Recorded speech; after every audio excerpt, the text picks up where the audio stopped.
We're about to dive into the Bellator 270 preview presented to you by MyFit Foods of Denver, and MyFit Foods. That is Eat Fit, Live Fit, Give a Fit. Go to www.myfitfoods.com and you can use the promo code Peanut Gallery in the checkout there. Get yourself a nice little bit of savings on the back end. Now, Bellator, Josh, for 270 card is going back across the pond. This time they're going to Dublin for a card that will feature a couple of the top Irish prospects in the main and co-main event. Now, in the main event, we have Peter Queeley taking on Patricki Pitbull. This is a rematch that will now be for the vacant lightweight title that, yes, folks, the title was vacated by Pitbull's brother Patricio.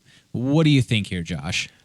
Well, I believe that when we discussed this a while ago, it was kind of a smart move. Put your brother on. Hey, go ahead, take this title shot here. I think it's an interesting matchup. I think that great callback.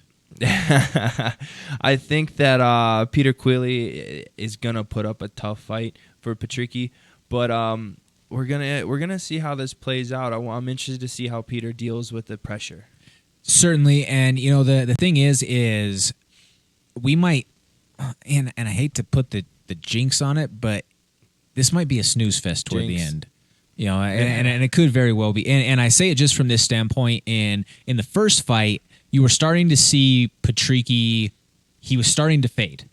Yeah. He was starting to fade significantly toward the end of that second round before it ended up being stopped for the cut that was inflicted by Queeley. Now, if you look at the resume or the list of Queeley's career, he only has 2 finishes in his entire career. He has a 15% finish rate of his entire career. Now, he's tough as nails. He was the former sparring partner and regular day-to-day guy with Conor McGregor for years out there at SBG Ireland. But you know, if we're looking at both of these guys, you know, we're just talking about a situation where they were starting to get super sloppy toward the end of that first fight. Patricki was thrown, you know, as we've talked about before, like you can't throw naked leg kicks because then you start getting countered and that leads to potential devastating results off of that. Yes. You know, I mean, certain situations like that, I feel like you have to, on each end, they both have to be better. And they both, though, throughout the course of their careers, shown that they get tired and they fade. Those are all within 3-round fights, Josh. Yeah. If they don't put each other out, if one of them doesn't put the other one out and they come out throwing heavy leather with that intense pressure at the beginning of the round, because I think that this is where the Pitbull brothers differ and that Patricki doesn't have that extra gear that Patricio can go into. Yeah. So I'm interested in you saying that it could be a snooze fest because when 2 people are dog tired just throwing wild stuff at each other, isn't that kind of interesting? That kind of fun? It's kind of like a bar fight, kind of like 2 sloppy drunks just wailing on each other. Well, yeah, you could go right down on Colfax and see that. Yeah, it'd be a little cheaper price too. Yeah, well, that's exactly my point. You know, to be in a title fight, you know, a high level title fight. Yeah. It's just when you see it get sloppy and it becomes, you know, just kind of a belly bumping fest back and forth with some sloppy, just they're going for the one shot. You're just seeing one guy throwing a hammer, the next guy throwing something big and crazy. They're both expending a ton of energy because they're throwing and they're missing and they're not connecting. And you get exactly what I'm talking about. You know, as far as those. But you know, for me personally, I don't know. I think that we see Pitbull brothers keep the belt. Keep the belt. I'm gonna go with Peter Queeley. Fair enough. I think it's a toss up. I think it could be a toss up, and like you said, both of them have to be better. I think that we're gonna see 2 different fighters. They're gonna be better, and it might be a more exciting fight. Certainly. And then just to real quickly mention the co-main event, we have James Gallagher taking on Patchy Mix. This is a bantamweight fight. Both guys are head-on full-time with new camps. The Strab Animal is now full-time in Lee Summit, Missouri. KCMO out there with our boy, the OG Chris Nizzle, Mr. The James Krause.